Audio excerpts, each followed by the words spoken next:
I have always promised you a victory, and now I pledge you a new one.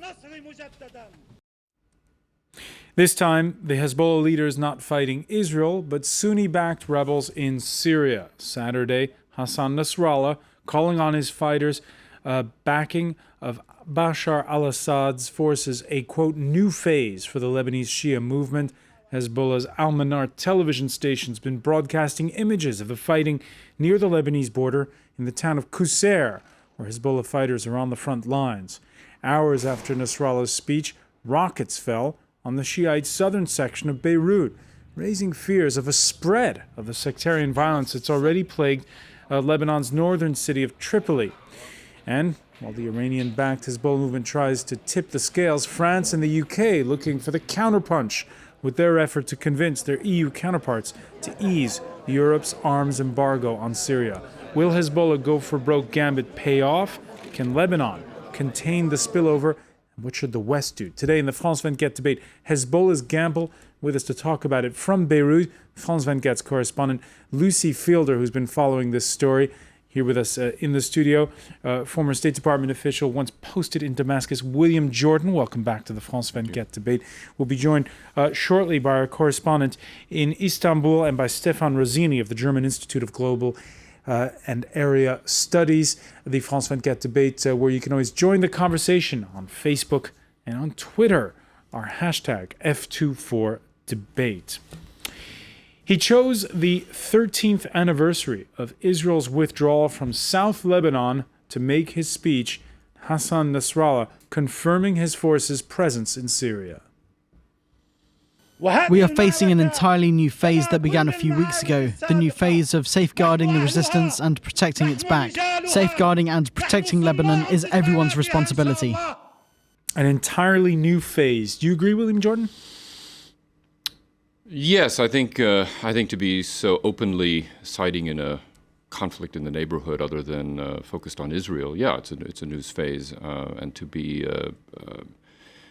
looking at broader ambitions beyond Lebanon is definitely putting things in. The Independent's Robert Fisk wrote more than that. He said Nasrallah has crossed the Rubicon. That's probably fair to say. I mean, I think Hezbollah, it's always been a mystery the extent to which Hezbollah's interests are purely focused on the struggle with Israel and purely focused on the Lebanese theater. So in the sense that it's sort of speaking to a larger now regional implication. Yeah, absolutely. It's crossing a Rubicon. All right, Lebanon certainly on tenterhooks. That's what Lucy Fielder found out. We're going to speak to her in a moment. Let's first see the report that she filed for France 24's The Week in the Middle East. Hermel, on the Lebanese-Syrian border, a support base for Hezbollah. We're here to meet militiaman Abu Hamza. He insists we cross the invisible frontier to interview him on Syrian ground. Abu Hamza is Lebanese, from a village just inside Syria where he fights the rebels.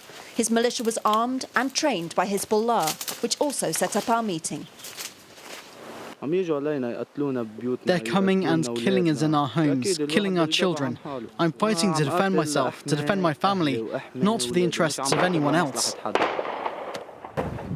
Smoke rises above Al-Qusair region, where Hezbollah battles alongside the regime. Thousands of Lebanese Shiites live there, and for months, Hezbollah said it was only there to defend them. Abu Hassan grew up in Al-Qusair, where he also raised his children. They fled last year's rebel takeover. If you're decent and you don't want to carry weapons and fight with them, they consider you a regime agent. People were killed right in front of us, and our house was attacked several times. Our lives were at risk. But Hezbollah's role in Syria has gone beyond protection. In its Bekaa Valley heartland, posters everywhere praise its latest martyrs. The Party of God has joined an all-out war for Al-Qusair against the rebels. We witnessed 6 funerals and this cortege, but Hezbollah prevents us filming. At this rally, Hezbollah leader Hassan Nasrallah confirmed his party has entered the regime's war against the rebels. I say to you, honourable people, you mujahideen, you heroes, just as I have always promised you victory, I promise you victory again. So far, the faithful have rallied despite the fighters dying in Syria. This man lost his son.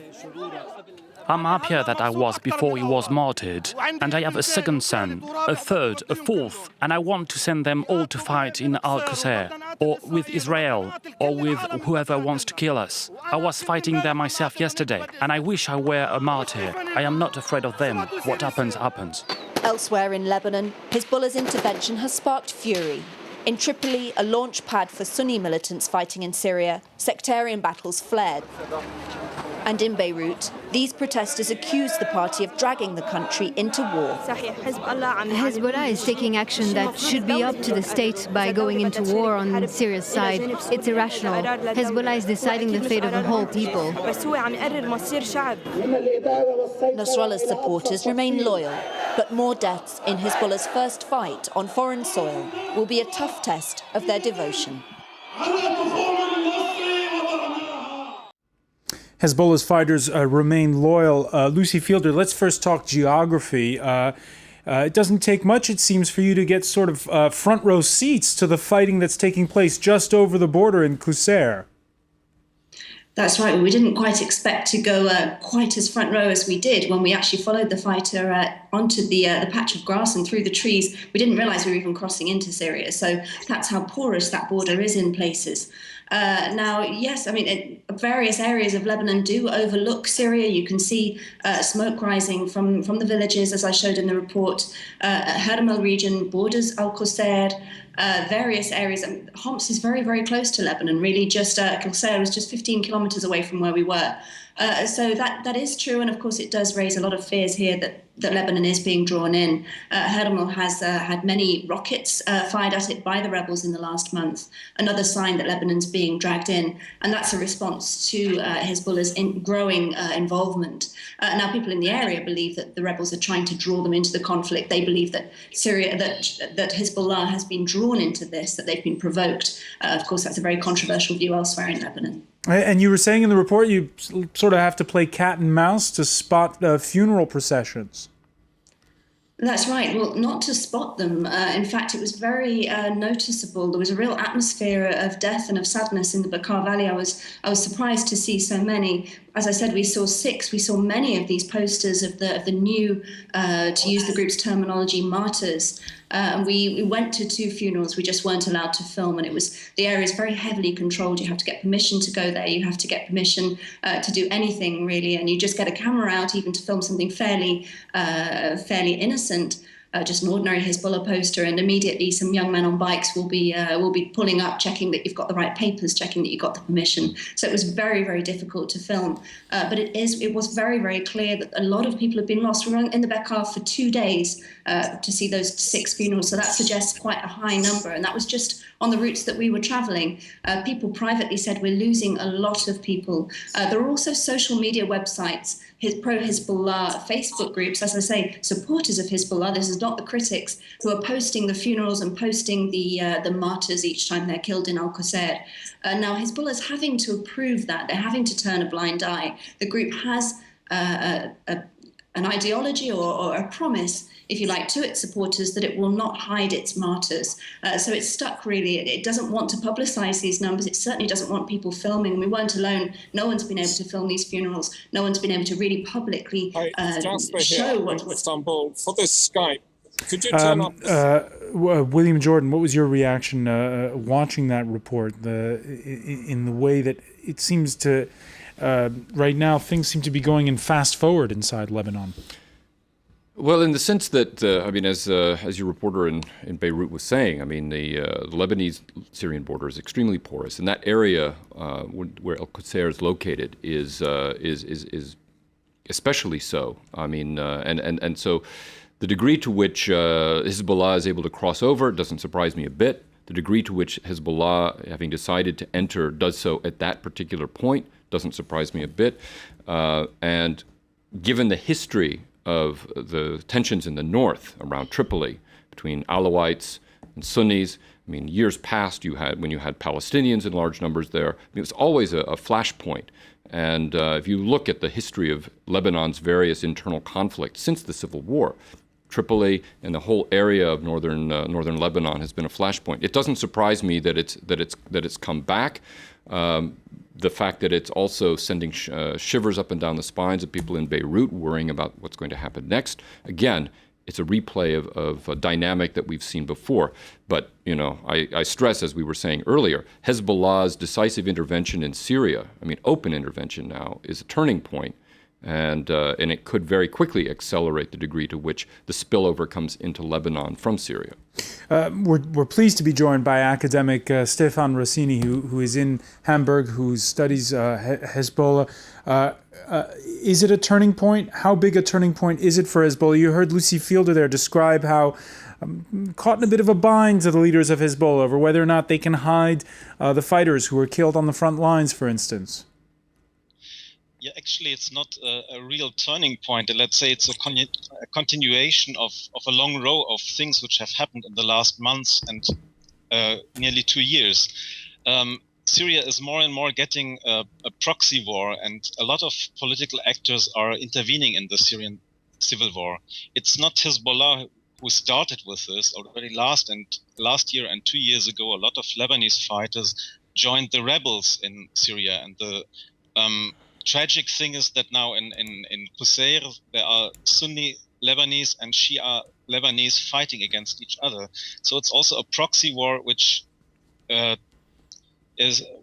whole region is fixed on. It's a proxy war between Iran and on conservative Sunni regimes. It's a proxy war between the Sunni and Shia community, and also the West and Russia. All these external forces are involved already in the Syrian civil war, and this makes it so complicated now. The battle for Qusair particularly crucial as Bashar al-Assad's forces try to secure a corridor that stretches from Israel past Lebanon up the coast to Turkey. You can see on that map the parts in yellow, that map courtesy of the Daily Telegraph, where you see the parts that are firmly in the control of government forces. Hence this play for the town of Qusair.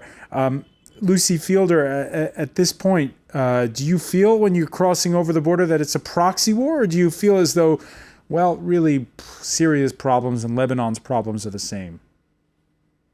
Certainly there's a feeling here that this is a proxy war, not so much when we crossed into Al-Qusair, because we were some distance still from the fighting. However, there is a real sense of that here. I was also last week in Tripoli, of course, another major flashpoint, the major flashpoint at the moment in Lebanon, where we were particularly able to speak to the Sunni militants in Bab al-Tabani. They're more willing to talk than the Alawites that are up on the hill above Jebel Mohsen. Now, we heard, I'd just like to pick up on what was said a moment ago about the sectarian rhetoric. We heard a lot of that. We also saw very new weapons, heavier weapons being used than have been used before. And you have to wonder where that's coming from. These are very, very poor areas. Bab al-Tabani is destitute areas. It resembles a Palestinian refugee camp in the country. It's very hard to tell the difference. So for these men, these very impoverished men, to have these uniforms of types, new clothes, new guns, rocket-propelled grenades, they're also firing mortars. You have to wonder, and of course it's well known where Hezbollah's backing comes from Iran, from its own wealthy Shiite supporters in the diaspora, and also from Syria, although that's believed to be less of a financial support. Now, all of this, of course, is just the immediate backing that you can see. Hezbollah, certainly, and its supporters. I went to the rally that Nasrallah spoke at, that you played at the beginning of the show. Hezbollah supporters very much point to backing of the Gulf countries, Qatar, again, wealthy businessmen, for the rebels, and they say that they are fighting a war against all of that, the regional alliance that's lined up against them. Both sides are alleging that. So there's very much a sense Lebanon's always been a proxy war battleground, and now we're seeing that same thing happen in Syria.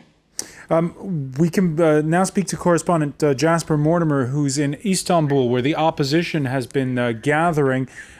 Jasper, from where you're sitting, is there the sense that the speech by Hassan Nasrallah, the head of Hezbollah, is something that could tip the scales, or rather sort of freeze the complex, if you will, freeze the whole process, if you will, for a long, long time between along this sectarian divide?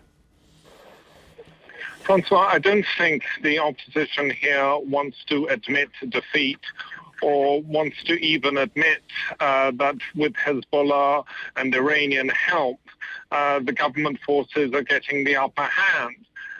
Last night, the chief media spokesman, Louis Safi, said that the opposition, the Syrian National Coalition, which is meeting here in this hotel, I'm speaking to it from its lobby now, is prepared to go to Geneva, but only to conduct negotiations on a transfer of power, of Assad handing over power to a transitional government.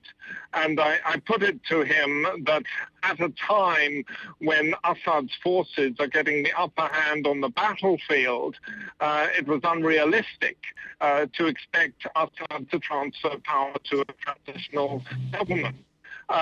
He said, he replied that Assad's forces were not getting the upper hand, and that, if you think of the number of people that have been killed in this civil war, we're talking about 90,000 now. If you're thinking the number of Syrians that have fled the country, I think it's about 1.5 million.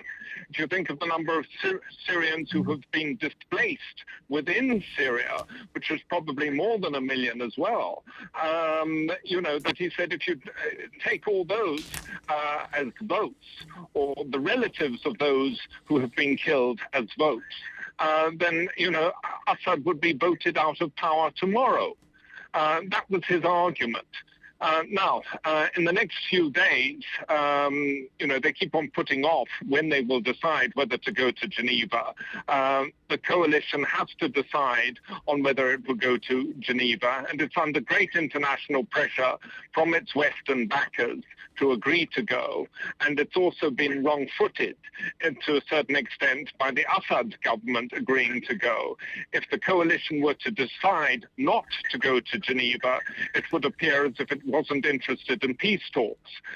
So it is likely to go, but it is still holding out for a transfer. Other preconditions that it has been talking about here at this conference is for the bloodshed to stop.